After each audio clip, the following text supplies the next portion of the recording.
إن الحمد لله نحمده ونستعينه ونستغفره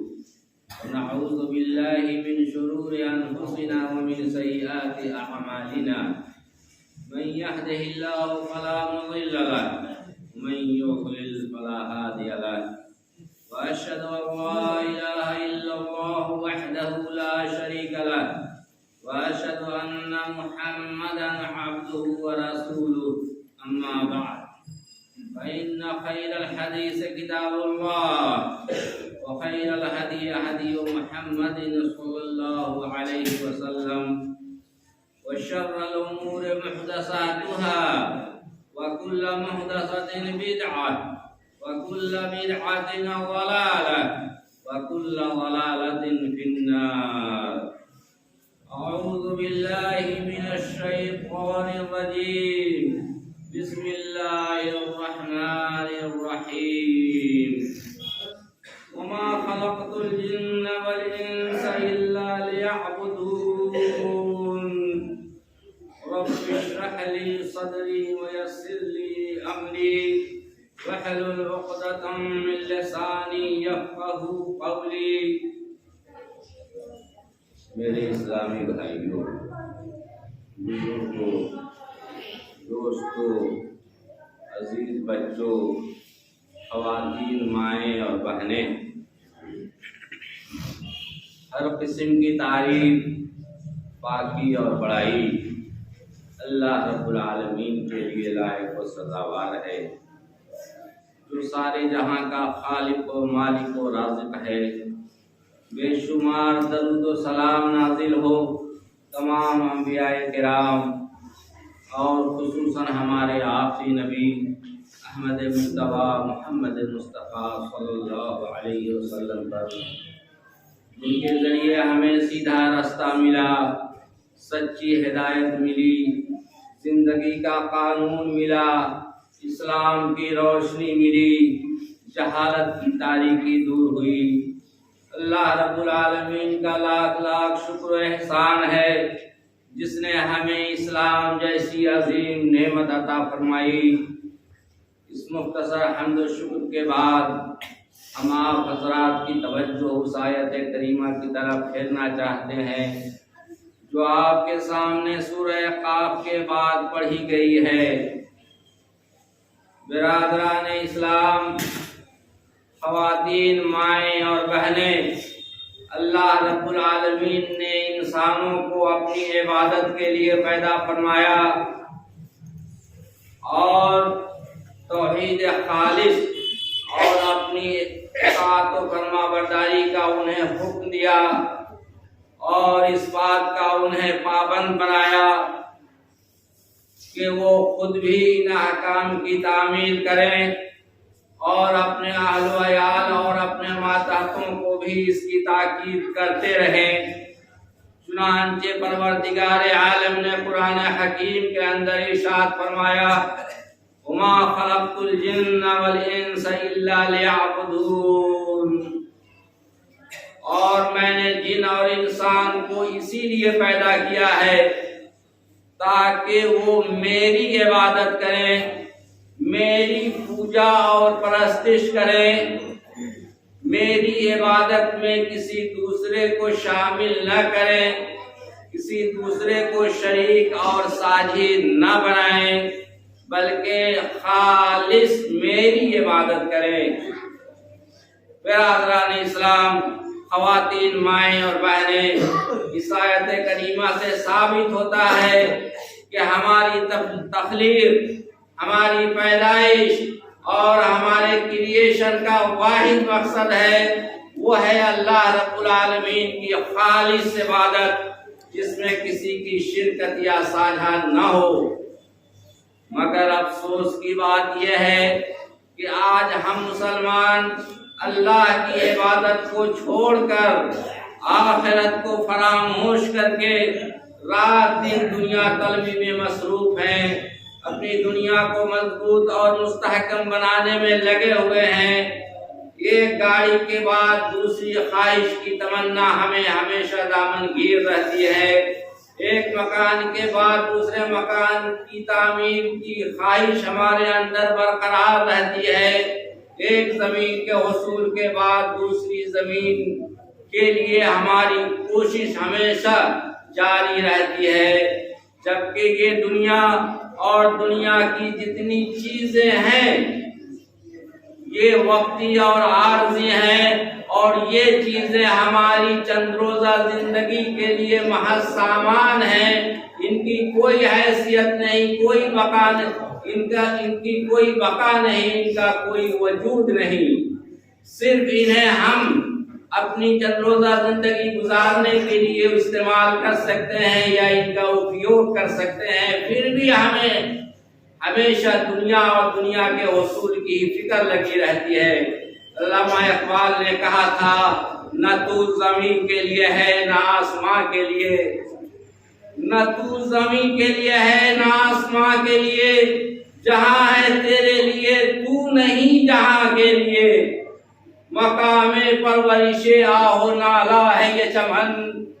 مقام پرورش آہ نالا ہے یہ چمن، نہ سیر گل کے لیے ہے نہ آشیاں کے لیے، یہ دنیا موج مستی کی جگہ نہیں ہے بلکہ غم و اندوہ اور پریشانیوں کو پالنے اور جھیلنے کی جگہ ہے، اپنی آخرت کو بنانے کی جگہ ہے، دائمی زندگی کو مستحکم کرنے کی جگہ ہے، مگر ہم مسلمانوں نے آج اس دنیا کو موج مستی کی جگہ سمجھ لیا ہے۔ اللہ کے رسول صلی اللہ علیہ وسلم نے فرمایا تھا، ان الدنیا خلقت لکم وانما خلقتم للآخرہ، بلا شبہ دنیا تمہارے لیے پیدا کی گئی ہے اور تم آخرت کے لیے پیدا کیے گئے ہو۔ دنیا تمہارے لیے پیدا کی گئی ہے، اس کا مطلب یہ ہوا کہ اس دنیا میں رہ کر تم اپنی آخرت کی تیاری کرو، نہ کہ تم اس دنیا ہی کی آباد کاری میں اپنی زندگی صرف کر دو اور اپنی آخرت کو اس دنیا کی آباد کاری اور تعمیر کی خاطر برباد کر دو۔ لیکن آج ہم بالکل اس کا الٹا کر رہے ہیں، ہمارا عمل اس کے برعکس ہو رہا ہے۔ برادران اسلام، خواتین، مائیں اور بہنیں، اللہ رب العالمین نے قرآن حکیم کے اندر دوسرے مقام پر اپنے نبی کو حکم فرمایا، وَاعْبُدْ رَبَّكَ حَتَّى يَأْتِيَكَ الْيَقِينُ، اے ہمارے پیارے نبی صلی اللہ علیہ وسلم، آپ اپنے رب کی، اپنے پالنہار کی، اپنے پروردگار کی عبادت کرتے رہیے یہاں تک کہ آپ کو موت آ جائے۔ معلوم یہ ہوا کہ عبادت کا سلسلہ زندگی کی آخری سانس تک رہنا چاہیے۔ اللہ کی عبادت کوئی وقتی اور عارضی چیز نہیں ہے، بلکہ یہ زندگی کی آخری سانس تک جاری رہنے والی چیز ہے، جیسا کہ اللہ نے اپنے نبی کو، اور اللہ نے اپنے نبی کو جو حکم دیا وہی نبی کی ساری امت کے لیے بھی ہے۔ برادران اسلام، خواتین، مائیں اور بہنیں، ہمارے وجود، ہمارے ایگزسٹنس، ہماری تخلیق، ہماری پیدائش اور ہمارے کریشن کا صرف ایک مقصد ہے، وہ ہے اللہ کی عبادت اور اللہ کی پوجا اور پرستش۔ برادران اسلام، خواتین، مائیں اور بہنیں، جس عبادت کے لیے انسان خاص طور پر پیدا کیا گیا ہے اس کی دو قسمیں ہیں۔ نمبر ایک، فرائض، یعنی وہ احکام خداوندی جن کا کرنا بے حد ضروری ہے۔ نمبر دو، نوافل، یعنی وہ احکام خداوندی جن کا کرنا اپنی مرضی اور خوشی پر منحصر ہے۔ فرائض کی حیثیت اصل سرمایہ اور کل پونجی کی ہوتی ہے، اس لیے ان کا ضائع کرنا کل پونجی برباد کرنا ہوا۔ نوافل کی حیثیت منافع اور فائدے کی سی ہے اور فائدہ تب حاصل ہوتا ہے جب اصل سرمایہ یا اصل پونجی قائم اور محفوظ رہے۔ ایسا ہرگز نہیں ہو سکتا کہ کوئی شخص اپنی دکان سے پونجی ختم کر دے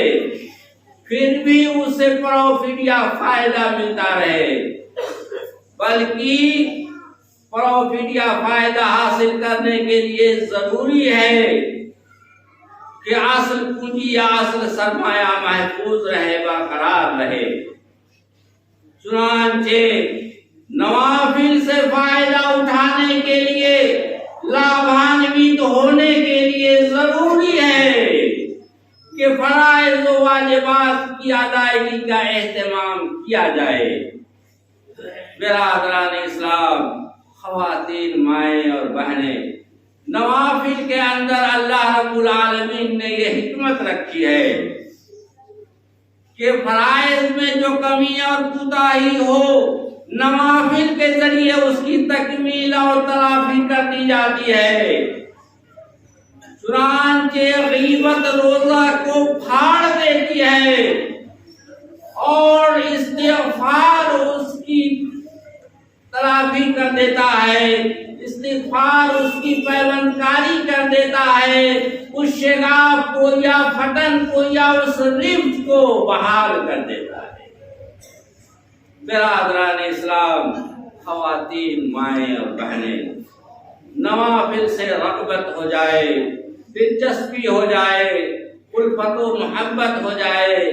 تو انسان اللہ رب العالمین کا محبوب اور مقرب بندہ بن جاتا ہے اور اس گروہ میں شامل ہو جاتا ہے جو سدا کامیاب اور بامراد رہیں گے، اور جن کی شان میں اللہ رب العالمین خود ارشاد فرما رہا ہے، الا ان اولیاء اللہ لا خوف علیہم ولا هم یحزنون۔ یاد رکھو، اللہ کے دوستوں کو کوئی ڈر نہیں ہوتا، کوئی خوف نہیں ہوتا، کوئی اندیشہ نہیں ہوتا، کوئی چنتا نہیں ہوتی، کوئی فکر نہیں ہوتی، اور نہ ہی وہ کسی مطلوب یا مقصود کے فوت ہو جانے پر، ضائع ہو جانے پر مغموم ہوتے ہیں یا غمگین ہوتے ہیں، بلکہ ہر حال میں وہ خوش رہتے ہیں۔ اسی کی طرف اشارہ کرتے ہوئے شاعر بے نظیر اکبر آبادی نے کہا تھا، افلاس میں اتبار میں اقبال میں خوش ہیں، افلاس میں اتبار میں اقبال میں خوش ہیں، پورے ہیں وہی مرد جو ہر حال میں خوش ہیں۔ یعنی مفلسی میں، غریبی میں، محتاجی میں، تنہالی میں، خوشحالی میں، تنگ دستی میں، ترقی میں، تنزلی میں، ڈیولپمنٹ میں اور ڈاؤن فال میں، ہر حال میں اللہ کے نیک بندے، اللہ کے دوست خوش رہا کرتے ہیں، وہ غمگین نہیں ہوتے۔ کوئی مقصد یا کوئی گول یا کوئی ایم اگر حاصل نہیں ہوتا تو اس پر وہ اظہار غم نہیں کرتے، بلکہ ہر حال میں راضی اور خوش رہتے ہیں اور اللہ رب العالمین کی رضامندی اور خوشنودی کے طلبگار ہوتے ہیں۔ برادران اسلام، خواتین، مائیں اور بہنیں، اللہ کے نیک بندوں اور اللہ کے دوستوں کی یہ اوصاف کہ وہ دنیا کی چیزوں میں سے کوئی چیز حاصل نہیں ہو پاتی تو اس پر غمگین نہیں ہوتے، بلکہ ہر حال میں خوش رہتے ہیں اور اللہ کی رضا جوئی میں لگے رہتے ہیں، اللہ کی خوشی حاصل کرنے کی کوشش اور فکر میں رہتے ہیں۔ برادران اسلام، خواتین، مائیں اور بہنیں، اللہ رب العالمین سے ایمان والوں کا رشتہ دوستی کا ہے، جیسا کہ پروردگار عالم نے خود ہی ارشاد فرمایا، اللہ ولی الذین آمنوا اللہ ایمان والوں کا دوست ہے۔ اگر اللہ سے ہمارا دوستی کا رشتہ قائم نہیں ہو پاتا تو اس کا مطلب یہ ہے کہ ہم ایمان والے نہیں ہیں، ہمارے ایمان کی نفی کر دی جائے گی۔ ایسی صورت میں صرف زبانی جمع خرچ کرنے سے آدمی ایمان والا نہیں بنتا، بلکہ عمل سے بنتا ہے۔ عمل سے زندگی بنتی ہے، جنت بھی جہنم بھی۔ عمل سے زندگی بنتی ہے، جنت بھی جہنم بھی۔ یہ خاکی اپنی صورت میں نہ نوری ہے نہ ناری ہے۔ برادران اسلام، خواتین، مائیں اور بہنیں، اللہ رب العالمین اپنے دوست کا ہر حال میں خیال رکھتا ہے، کبھی اسے نظر انداز نہیں کرتا۔ آئیے حدیث نبی میں ہم جھانک کر دیکھیں۔ عن ابی ہریرہ رضی اللہ عنہ قال قال رسول اللہ صلی اللہ علیہ وسلم ان اللہ تعالی قال من عادى لي وليا فقد آذنته بالحرب وما تقرب إلي عبدي بشيء أحب إلي مما افترضته عليه ولا يزال عبدي يتقرب إلي بالنوافل حتى أحبه فإذا أحببته كنت سمعه الذي يسمع به وبصره الذي يبصر به ويده التي يبطش بها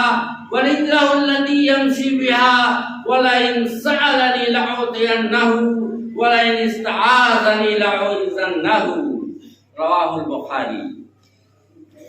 برادران اسلام، خواتین، مائیں اور بہنیں، یہ ایک لمبی سی حدیث ہے، بخاری کی روایت ہے۔ اس حدیث کے راوی صحابی رسول حضرت ابو ہریرہ رضی اللہ تعالی عنہ ہیں۔ کہتے ہیں کہ اللہ کے رسول صلی اللہ علیہ وسلم نے ارشاد فرمایا، بے شک اللہ رب العالمین فرماتا ہے، من عادى لي وليا فقد آذنته بالحرب، جس نے میرے کسی دوست سے دشمنی مول لی اسے میری طرف سے کھلا ہوا اعلان جنگ ہے۔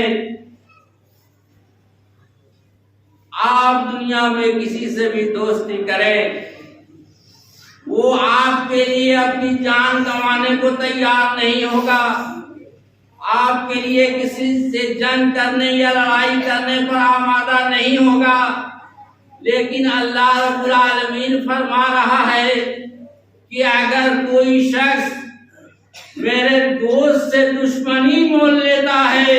تو میں اس کے اپنے دوست کے دشمن سے جنگ کرنے کے لیے ہمہ وقت تیار رہتا ہوں۔ اللہ رب العالمین اپنے دوست کے دشمن سے لڑائی کرنے کا یا جنگ کرنے کا کھلے طور پر اس حدیث کے اندر اعلان فرما رہا ہے۔ اب سوال یہ پیدا ہوتا ہے کہ آخر اللہ کا دوست ہے کون، اور اللہ سے دوستی کیسے حاصل ہوتی ہے؟ اسے بھی اسی حدیث کے اندر آگے بتایا جا رہا ہے۔ وما تقرب الی عبدی بشیء احب الی مما افترضته علیہ، اللہ رب العالمین فرما رہا ہے کہ میرا کوئی بندہ میرا تقرب حاصل کرنا چاہے، میری نزدیکی حاصل کرنا چاہے، میرا دوست بننا چاہے، تو اس کا سیدھا راستہ یہ ہے کہ وہ میرے فرائض کی ادائیگی کرے، جیسے پنجگانہ نمازیں پڑھے، رمضان کے روزے رکھے، زکوٰۃ کے لائق مال ہو تو مال کی زکوٰۃ ادا کرے، حج کی استطاعت اور طاقت ہو تو حج کرے وغیرہ، یعنی میرے فرائض و واجبات کی ادائیگی کرے۔ ولا يزال يتقرب الي بشيء بالنوافل حتى احبه، اور فرائض و واجبات کی کی ادائیگی کے ساتھ ساتھ نوافل بھی ادا کرتا رہے، جیسے نفلی نمازیں پڑھے، نفلی روزے رکھے، نفلی حج کرے، اللہ کی راہ میں صدقہ و خیرات کرے، رشتہ داروں کے ساتھ صلہ رحمی اور حسن سلوک کرے، خیر و بھلائی کے تمام کاموں میں حصہ لیتا رہے، تو آہستہ آہستہ اسے میری محبت حاصل ہوگی، یہاں تک کہ وہ میرا محبوب اور پیارا بندہ بن جائے گا۔ فَإِذَا أَحْبَبْتُهُ كُنْتُ سَمْعَهُ الَّذِي يَسْمَعُ بِهِ۔ اللہ رب العالمین فرما رہا ہے کہ جس بندے سے مجھے محبت ہو جاتی ہے، کون کہہ رہا ہے؟ خالق کائنات کہہ رہا ہے، مالک کائنات کہہ رہا ہے، رازق کائنات کہہ رہا ہے، جس بندے سے مجھے محبت ہو جاتی ہے تو میں اس کا کان بن جاتا ہوں جس سے وہ سنتا ہے، میں اس کی آنکھ بن جاتا ہوں جس سے وہ دنیا اور دنیا کی چیزوں کو دیکھتا ہے، میں اس کا ہاتھ بن جاتا ہوں جس سے وہ کسی چیز کو پکڑتا ہے، میں اس کا پاؤں بن جاتا ہوں جس سے وہ زمین پر چلتا ہے۔ وَلَئِن سَأَلَنِي لَأُعْطِيَنَّهُ، اگر وہ مجھ سے سوال کرتا ہے، اگر وہ مجھ سے مانگتا ہے تو میں اسے ضرور دیتا ہوں۔ وَلَئِنِ اسْتَعَاذَنِي لَأُعِيذَنَّهُ، اگر وہ مجھ سے پناہ چاہتا ہے، اگر وہ میری پناہ میں آنا چاہتا ہے تو میں ضرور اسے اپنی حفاظت اور پناہ میں رکھتا ہوں۔ یہ کون کہہ رہا ہے؟ خالق کائنات کہہ رہا ہے، مالک کائنات کہہ رہا ہے، رازق کائنات کہہ رہا ہے۔ برادران اسلام، خواتین، مائیں اور بہنیں،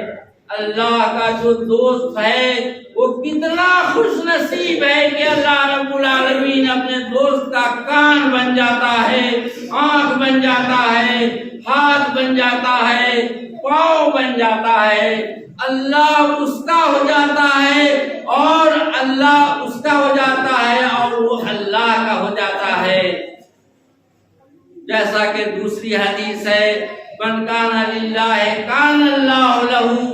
جو اللہ کا ہو جاتا ہے اللہ اس کا ہو جاتا ہے۔ برادران اسلام، خواتین، مائیں اور بہنیں، جب بندہ اس مقام پر پہنچ جاتا ہے کہ اللہ اس کا ہو جاتا ہے اور وہ اللہ کا ہو جاتا ہے تو وہ اللہ سے جو بھی سوال کرتا ہے، جو بھی مانگتا ہے، اللہ کا وعدہ ہے کہ اللہ اسے ضرور عطا فرماتا ہے، اللہ اسے ضرور دیتا ہے۔ اسی کی طرف اشارہ کرتے ہوئے علامہ اقبال نے کہا تھا، خودی کو کر بلند اتنا کہ ہر تقدیر سے پہلے، خودی کو کر بلند اتنا کہ ہر تقدیر سے پہلے، خدا بندے سے خود پوچھے بتا تیری رضا کیا ہے۔ یہ ہے اللہ کے دوست کا مقام، اور اللہ سے دوستی حاصل ہوتی ہے فرائض و واجبات اور نوافل کی ادائیگی کے ذریعے۔ برادران اسلام، خواتین، مائیں اور بہنیں، اس حدیث سے ثابت ہوا کہ فرائض و واجبات کی ادائیگی سے اللہ رب العالمین کی نزدیکی حاصل ہوتی ہے، قربت حاصل ہوتی ہے، اور نوافل کے ذریعے اس میں اضافہ ہوتا ہے، ترقی ہوتی ہے۔ برادران اسلام، خواتین، مائیں اور بہنیں، جیسا کہ آپ حضرات نے سنا کہ ہماری تخلیق، ہماری پیدائش اور ہمارے کریشن کا واحد مقصد ہے، وہ ہے اللہ کی عبادت۔ اللہ کی عبادت کیجئے، اللہ کی پوجا اور پرستش کیجئے، اللہ کی بارگاہ میں اپنی پیشانی ٹیکیے، خوب روئیے، گڑگڑائیے،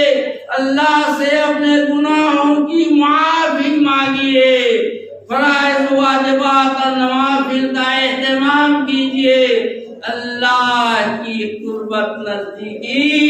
اور اللہ سے دوستی حاصل ہو جائے گی۔ علامہ اقبال نے کہا تھا، بچا بچا کے نہ رکھ سے تیرا آئینہ ہے وہ آئینہ،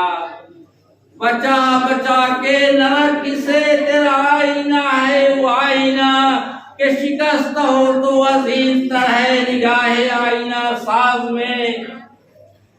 علامہ اقبال نے اس شعر کے اندر آئینہ سے مراد دل کو لیا ہے کہ اللہ کے خوف سے تمہارا دل جتنا روئے گا، اللہ کے ذکر اور اللہ کی یاد میں تمہارا یہ دل جتنا گھلے گا پگھلے گا، اتنا ہی اس دل کا بنانے والا تم سے خوش ہوگا، راضی ہوگا، تم سے قریب ہوگا، نزدیک ہوگا۔ اس لیے اللہ کے خوف سے روئیے، گڑگڑائیے، اور اللہ رب العالمین کے ذکر اور اللہ کی یاد میں، اللہ کی عبادت میں اپنے دل کو بھلائیے، پگھلائیے۔ بچا بچا کے نہ رکھ سے تیرا آئینہ ہے وہ آئینہ، بچا بچا کے نہ رکھ سے تیرا آئینہ ہے وہ آئینہ، کہ شکست ہو تو عزیز تر ہے نگاہ آئینہ ساز میں۔ برادران اسلام، خواتین، مائیں اور بہنیں، آج ہم مسلمانوں کے یہاں محض لفظی رہ گئی ہے۔ سننے والے سنا دیتے ہیں اور سننے والے سن لیتے ہیں، لیکن نہ سنانے والے صحیح طور پر عمل کرتے ہیں، نہ سننے والے صحیح طور پر عمل کرتے ہیں۔ ضرورت ہے عمل کی، ہمارا دریائے عمل خابیدہ ہے، ہمارا دریائے عمل جامد ہے، متحرک نہیں ہے۔ اقبال کہتے ہیں، ساکن ہے تیرا دریائے عمل، موجوں میں تلاطم پیدا کر، ساکن ہے تیرا دریائے عمل، موجوں میں تلاطم پیدا کر، ذرے سے صحرا پیدا کر، قطرے سے قلزم پیدا کر۔ برادران اسلام، خواتین، مائیں اور بہنیں، ہم مسلمانوں کا مقام اللہ کے ہاں بہت اونچا ہے، بہت بلند ہے، اس لیے کہ اللہ رب العالمین نے ہمیں اور آپ کو محض اپنی عبادت کی خاطر پیدا کیا ہے۔ اقبال کہتے ہیں مسلمانوں کا مقام بیان کرتے ہوئے، پرے ہے چرخ نیلی فام سے منزل مسلمان، پرے ہے چرخ نیلی فام سے منزل مسلمان کی، ستارے جس کی گرد راہ ہوں وہ کارواں تو ہے، وہ کارواں تو ہے، وہ کارواں تو ہے۔ یہ ستارے آپ کے پاؤں کی دھول اور گرد ہیں، اور آپ کا مقام اس نیلے آسمان کے اوپر۔ اپنے مقام کو پہچانیے، اللہ کے گھر میں، اللہ کی بارگاہ میں اپنی پیشانی دیکھیے، اللہ کی عبادت کیجیے، اللہ آپ سے راضی ہو جائے گا، اللہ آپ کا دوست بن جائے گا، پھر تو اس دنیا میں بھی آپ کو وہی عزت نصیب ہوگی جو ہمارے اسلاف کو قلیل تعداد میں ہونے کے باوجود نصیب تھی، اور آخرت میں بھی ہمیں اللہ رب العالمین کی رضامندی اور سرخروئی حاصل ہوگی، مگر اپنی بدعملی اور بے ادبی کی وجہ سے آج ہم پوری دنیا میں ذلیل و رسوا ہو رہے ہیں، پوری دنیا کی نگاہوں سے گرے ہوئے ہیں، صرف اپنی بدعملی، بے ادبی اور اللہ کے احکام سے غفلت شعاری کی وجہ سے۔ اس لیے ضرورت ہے کہ ہم اپنے مقام کو پہچانیں اور اپنی پیدائش یا اپنی زندگی کے مقصد کو سمجھیں کہ ہماری پیدائش اور ہماری زندگی کا مقصد محض اللہ رب العالمین کی عبادت ہے۔ ہماری غفلت، شیاری، بدعملی اور بےادبی کی وجہ سے ہی اقبال نے کہا تھا تجھے اپنے آبا سے کوئی نسبت ہو نہیں سکتی، تجھے اپنے آبا سے کوئی نسبت ہو نہیں سکتی کہ تو گفتار وہ کردار، تو ثابت وہ سیارہ، گنوا دی ہم نے جو اسلاف سے میراث پائی تھی، گنوا دی ہم نے جو اسلاف سے میراث پائی تھی، ثریا سے زمین پر آسمان نے ہم کو دے مارا۔ صحابہ کرام کے زمانے میں، عہد نبوی میں، ہمارے اسلاف کے زمانے میں تعداد بہت تھوڑی تھی، لیکن پھر بھی انہوں نے باعزت زندگی بسر کی۔ کیوں؟ اس لیے کہ انہوں نے اپنی زندگی کے مقصد کو سمجھا، اور آج ہم نے اپنی زندگی کے مقصد کو اگنور کر دیا ہے،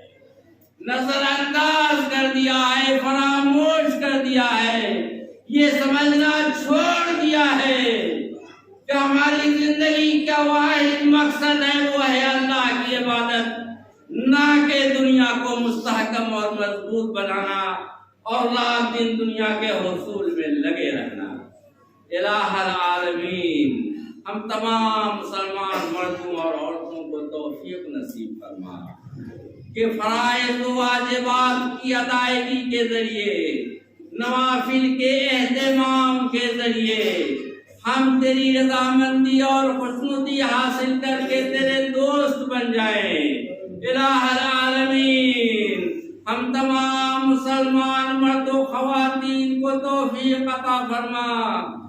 کہ ہم اپنی آخرت کو ہر حال میں اپنی دنیا پر ترجیح دیں۔